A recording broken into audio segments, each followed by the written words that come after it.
साथियों, जैसे कि आपको मालूम है कि मोदी जी 2014 में पहली बार देश के प्रधानमंत्री बने और 2014 से पहले जो स्थिति देश के सामने थी वो आपसे छिपी नहीं है। और उसके बाद जिस तरीके से हिंदुस्तान ने एक के बाद एक प्रगति के शिखर को चूमा और उसी का परिणाम था कि 2019 में भारी बहुमत से पूरे देश ने एकजुट होकर फिर मोदी जी को देश का प्रधानमंत्री बनाया। और इस समय एक वर्ष में भी जिस तरीके से एक के बाद एक ऐतिहासिक निर्णय हमारे देश के प्रधानमंत्री नरेंद्र मोदी जी ने लिए हैं, उससे हमारा माथा ऊंचा ही नहीं होता बल्कि पूरी दुनिया में हिंदुस्तान का माथा ऊंचा होता है। आज पूरी दुनिया मोदी जी के ऊपर देख रही है और विश्व का नेतृत्व किसी भी क्षेत्र में मोदी जी ने विश्व का नेतृत्व अपने हाथों में लिया है। लोग, दुनिया के लोग इस समय मोदी जी के ऊपर देख रहे हैं, चाहे कोरोना काल का विषय रहा हो और चाहे विषम परिस्थितियों में कई प्रकार के निर्णय लेने का विषय रहा हो। और ऐसे वक्त पर आप सबको मालूम है और विशेष करके मैं हरिद्वार की जनता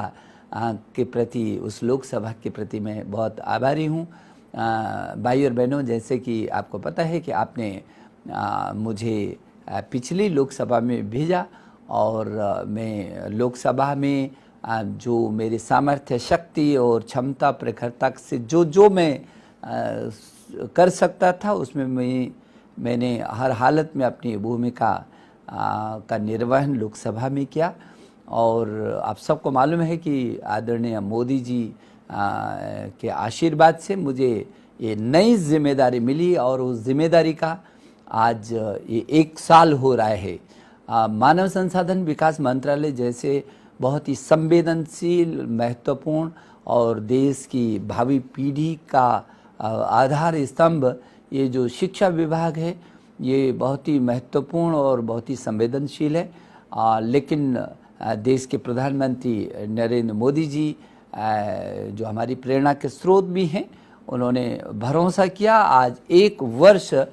मुझे उनके आशीर्वाद से इस विभाग में काम करते हुए हो रहा है और ये सब आपके आशीर्वाद से हुआ है। मैंने कोशिश की है कि मैं शिक्षा की जो मुझसे मेरे प्रधानमंत्री जी की अपेक्षा है, मैं उस अपेक्षा पर खरा उतरूं और मैंने इस 1 वर्ष में रात और दिन जो भी मुझसे संभव हो सकता था, हर संभव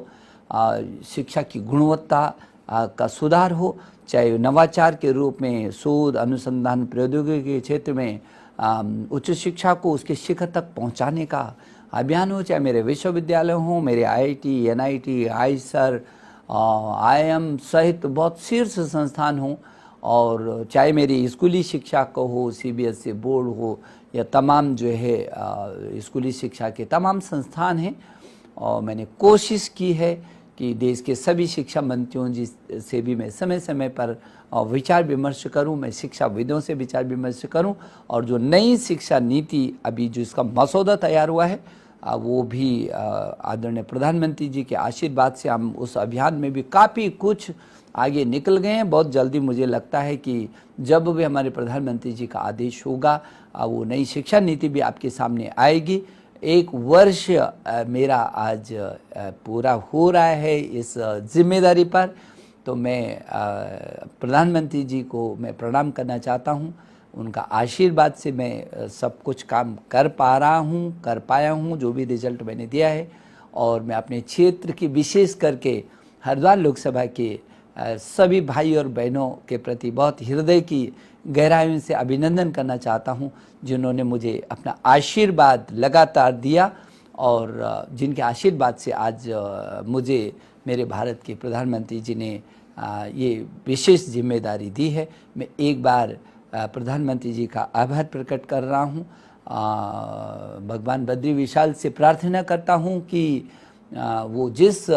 तरीके से नए भारत के निर्माण में जुटे हुए हैं और जिस तरीके से विश्व में मेरे भारत का मान और सम्मान शिखर पर पहुंचा रहे हैं, भगवान उनको और ताकत दे। और मैं एक बार फिर अपने सभी हरिद्वार के भाई बहनों, आप सबका अभिनंदन करता हूं, आपको मैं प्रणाम करता हूं।